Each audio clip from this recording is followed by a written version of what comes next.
everyone, it's Linda and Michelle. It's Friday afternoon. Michelle's tied up this weekend, so today is movie day. And we just saw really what I thought was a great movie called The Amateur. Yeah, we didn't expect it to be a great movie either. For some reason, we kind of hesitated. I thought it was going to be really, really violent with a lot of blood and guts. Well, there was violence, but we didn't see the results of the violence. No, as far as violence went, I thought it was pretty calm. I mean, things were getting blown up and, things were happening to people, fatal things. But there wasn't any, shootings or where people were lying on the ground bleeding. Well, you didn't see people suffering. No, you didn't see that suffering part of it. You're right. You didn't see that suffering part of it. Yeah. I mean, there was a lot of death. Yeah. Oh, yeah. And a lot of really violent. It's a violent movie, but there's not a lot of you don't see the repercussions of the violence. Well, there were parts that I was a little bit confused on, but I do know the beginning, and I could tell you a little bit how it started.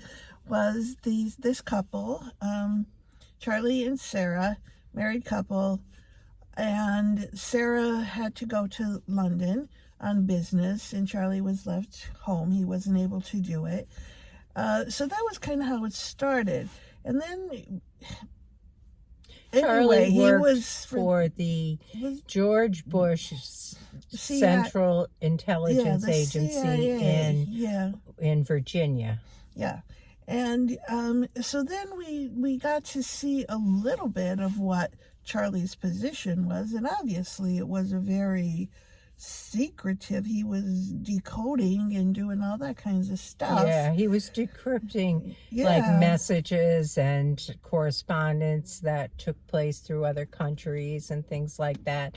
He it was like a major computer whiz. Yeah, he was right, exactly.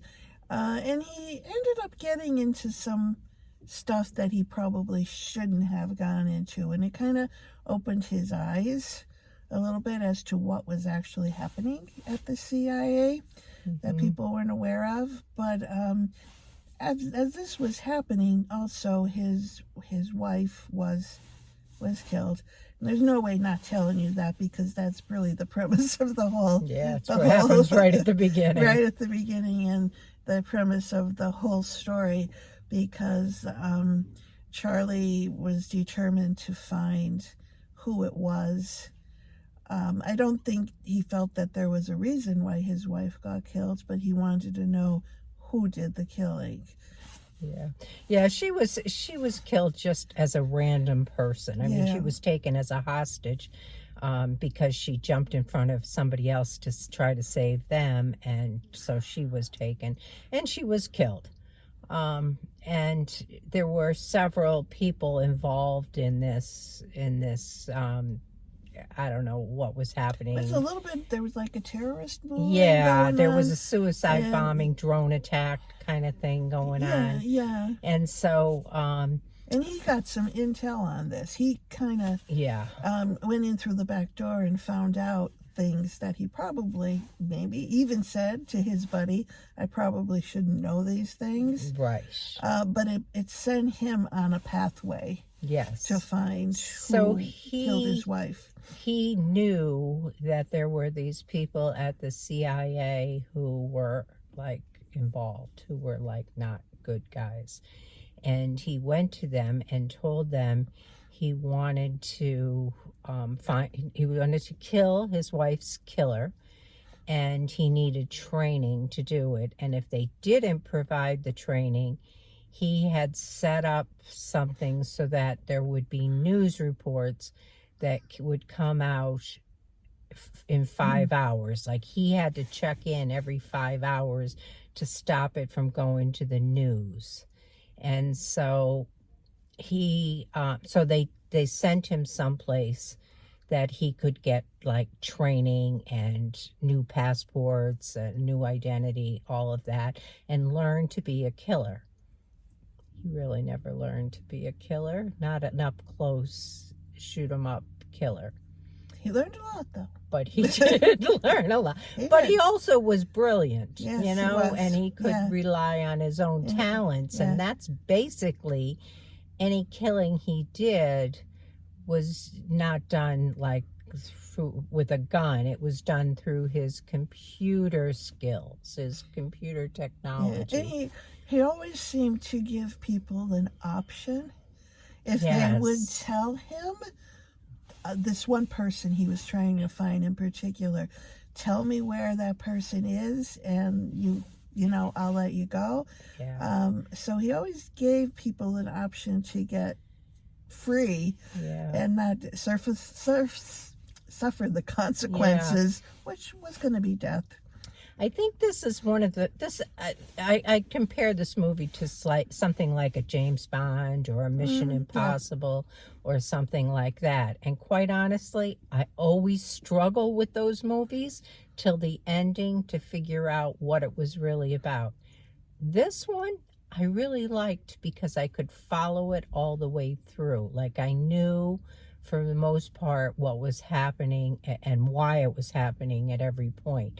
So that was especially good. Now, in my case, I mean, I was following it and I knew it was happening, but some of the people that were involved, particularly the bad guys and the good guys, I was a little bit confused at times. I wasn't quite sure who it was that he was running away from or why he was running away from.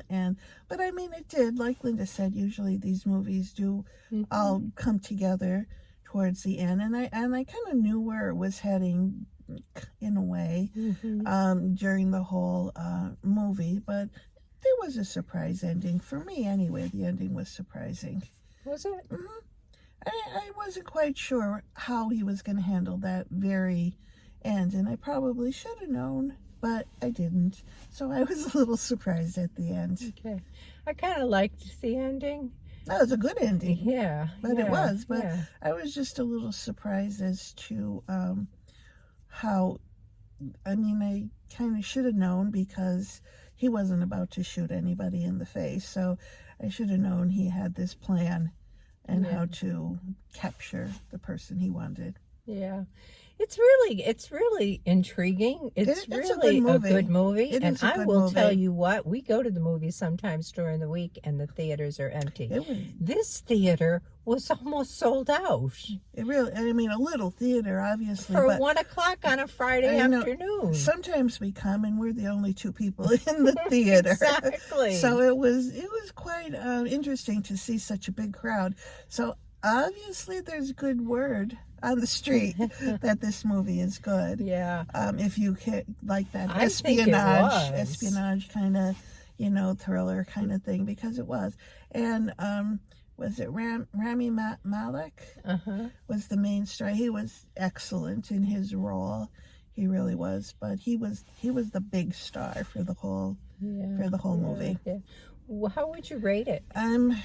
Well, what are you going to say? I give it an 8. Hey, that's what I was going to say. Yeah. I was going to say 8. And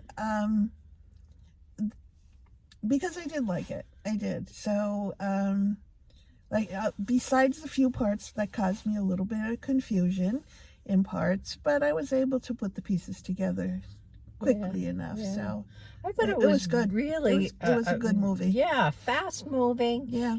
Entertaining. Yeah. There was no time that I was like, "Oh, this is a little slow or boring." There was at all. There was a lot of action going on. Yeah. It kept switching from you know, and plus he was traveling all over Europe. Oh God, to yes. do this.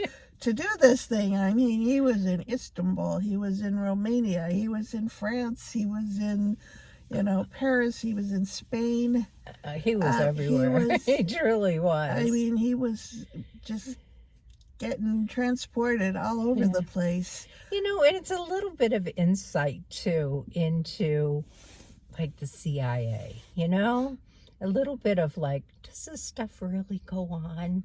Like, is this like, do we have CIA agents that really do this kind of stuff? Like, I don't know, makes you wonder. I kind of like naive when it comes to all that stuff. So I don't know. I don't either. I'm going to say I guess we do because they model it after something, right? Unless somebody just has a really, really, really good imagination. I don't know, but I Maybe. doubt it. I don't know. I think there's probably some truth Yeah, maybe. I don't know. to it. But anyway, We're headed in to see another movie now. So we'll be back in a couple of hours. And until then, we'll see you. have a great rest of your day. Bye-bye. Bye.